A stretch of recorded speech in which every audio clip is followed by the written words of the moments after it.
ఏంటి చెప్పండి. Legislative affairs minister గారు గత శాసనసభలో కూడా ఉన్నారు. ఇవాళ కొత్త కాదు వారికి, గత 5 సంవత్సరాల అనుభవం కూడా శాసనసభలో ఉంది. ఏమి జరిగిందో జగన్మోహన్ రెడ్డి గారికి తెలుసు, రాజేంద్రనాథ్ రెడ్డి గారికి తెలుసు. ఎప్పుడైనా నేను 2 అడుగుతా ఉన్నా, అసలు ప్రాథమిక హక్కా కాదా?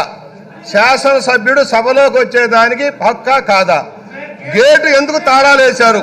ప్రతిపక్ష సభ్యులు, ప్రతిపక్ష నాయకుడు సభలోకి రాకుండా తాళాలు ఎందుకు వేశారు? మేము అడిగేది అది. పైగా అనని మాటని ముఖ్యమంత్రి గారు ఆపాదిస్తున్నారు. బాస్టర్డ్ అన్నారని ఎక్కడైనా ఉందా? ఇవాళ లోకేష్ గారు మెడబెట్టుకున్నారు, చూపించి అక్కడికి ఆపారు సార్. తోపుళ్ళాట్లో అది అక్కడికి ఆపారు. కంటిన్యూ ఎందుకు చూపించారు సార్? ఇది ఫౌల్ ప్లే కాదా? మీరు కంటిన్యూ ఎందుకు చూపించారు? పైగా ఒక శాసన మండలిలో సభ్యుడి గురించి ఇక్కడ తరచూ మాట్లాడుతూ ఉన్నారు. మీకు హక్కు ఎక్కడ? ముఖ్యమంత్రి గారు వెళ్ళి శాసన మండలిలో మాట్లాడిన లోకేష్ గురించి అక్కడ మాట్లాడిన పోయి ఇక్కడ ఎందుకు మాట్లాడతారు? ఎక్కడో రాజ్యసభలో ఉన్న వ్యక్తి గురించి ఇక్కడ ఎందుకు మాట్లాడతారు? వాళ్ళకి హక్కులు లేవా? రాజ్యసభ సభ్యుడికి హక్కులు లేవా? వాళ్ళ గురించి ఇక్కడ ఎందుకు మాట్లాడతారు? శాసన మండలి సభ్యులు ఇక్కడ ఎందుకు మాట్లాడతారు? నేను ఒకటే అడుగుతున్నా అధ్యక్ష, మీరు మాస్టర్స్ గురించి మాట్లాడుతూ ఉన్నారు.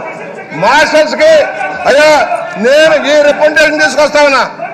ఇది ఒక దళిత పాలిటెక్నిక్ కళాశాలకు సంబంధించిన విషయం మంత్రి గారికి ఇవ్వడం కోసం తెస్తుంటే ఈ పేపర్ లాక్కున్నారు అధ్యక్ష. నేను ఈ పేపర్ తేకూడదా? లేక రెఫరెన్స్ బుక్స్ తేకూడదా?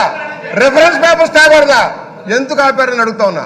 అంటే శాసనసభ్యులకి శాసనమండలి అక్కడ ఉండేవారు, శాసన మండలి శాసనసభ్యులు దూరంగా ఉంటే కార్యకర్తలు కానీ మీడియా వాళ్ళు ఉన్నారు, కానీ గేట్లో ఉన్నంతా కూడా శాసన మండలి శాసనసభ్యులు ప్రతిపక్ష నాయకులు. ఎందుకు ఆపారు అధ్యక్ష? ఇవాళ వేస్తాను మంచిది, చాలా మంచి పని చేస్తారు. చాలా సంతోషం రాజశేఖర రెడ్డి గారు, మీరు చాలా ధైర్యంగా ఇది ఇచ్చారు. ప్రజలంతా చూస్తా ఉన్నారు, రాష్ట్ర వ్యాప్తంగా చాలా చక్కగా ప్రజలు గమనిస్తా ఉన్నారు ఏం జరిగిందో. అయ్యా ప్రతిపక్షాన్ని నొక్కుదాము, గొంతు నొక్కుదాము, బయటకు గెంటుదాము అనుకుంటే మీ ఇష్టం సార్. ప్రతిపక్షం అసలే మైకులు రావు, అవకాశాలు ఎవరు, మాట్లాడే క్వశ్చన్స్ రావు. మేము సహకరిస్తున్నాం. గతంలో మీరు సహకరించారా?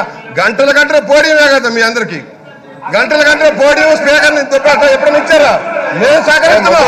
ఇవాళ మేము సహకరిస్తున్నాం, మేము మాట్లాడే అవకాశాలు ఇస్తున్నాం, మీ డిబేట్ కి సహకరిస్తున్నాం. ప్లీజ్ ఎక్కడైనా ప్రతిపక్షాన్ని గౌరవించారా? ప్రతిపక్షాన్ని గౌరవించారా?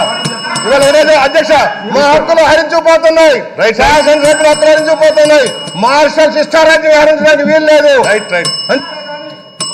కూర్చోండి ధర్మశ్రీ